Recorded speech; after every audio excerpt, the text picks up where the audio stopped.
Hello दोस्तों, welcome back to my YouTube channel. मैं हूं मानसी और आज हम बात करने वाले हैं एक बहुत ही कॉमन बट मेजर टॉपिक पे। बहुत सारे लोगों का ये क्वेश्चन होता है कि हमारी मैनिफेस्टेशंस फेल क्यों हो जाती हैं।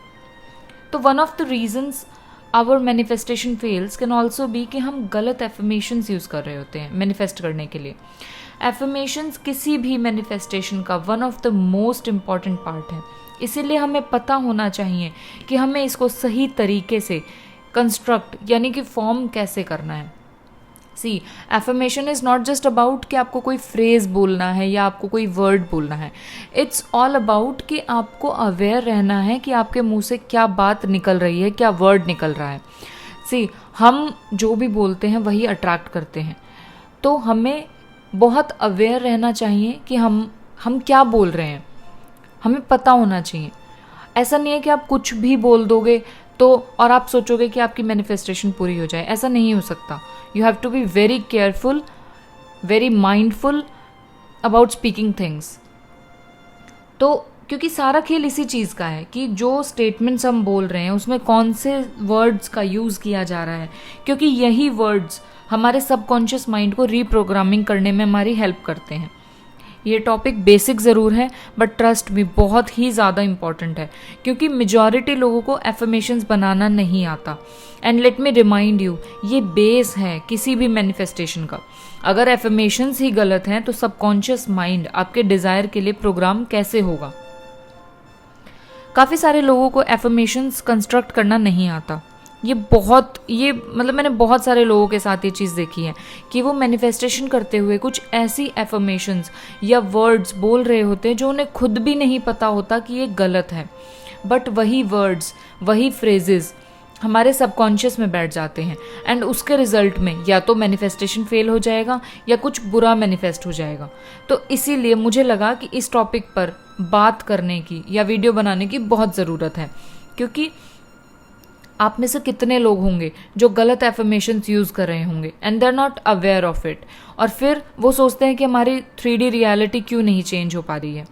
देखो, हमारा सबकॉन्शियस माइंड नेगेटिव वर्ड्स जैसे कि नो, नॉट, नेवर, डोंट, इन सब को प्रोसेस नहीं करता जैसे कि हमारा कॉन्शियस माइंड करता है।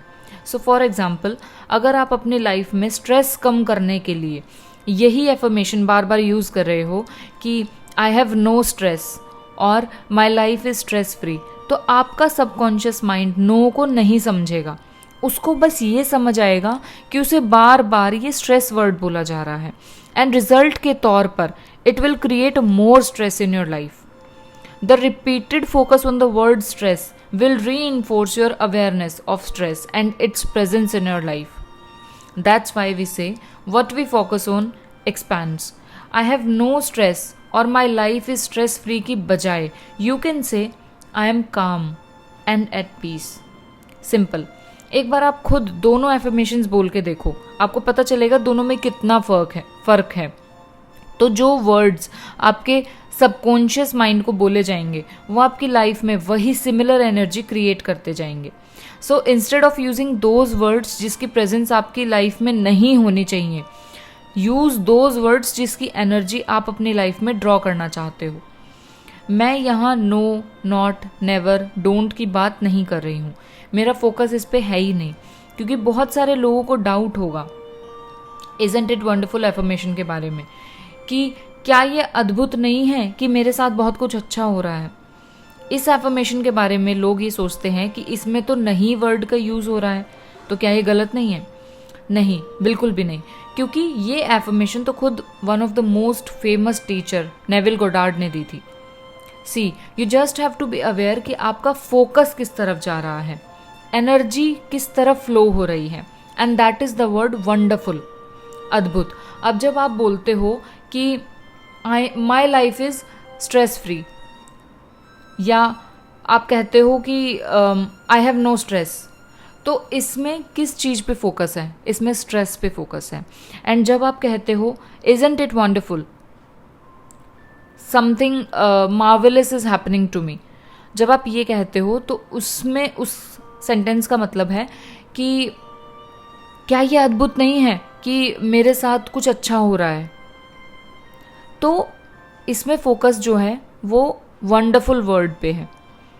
तो अब यही आपका सबकॉन्शियस आपकी लाइफ में अट्रैक्ट करेगा। So that is my point.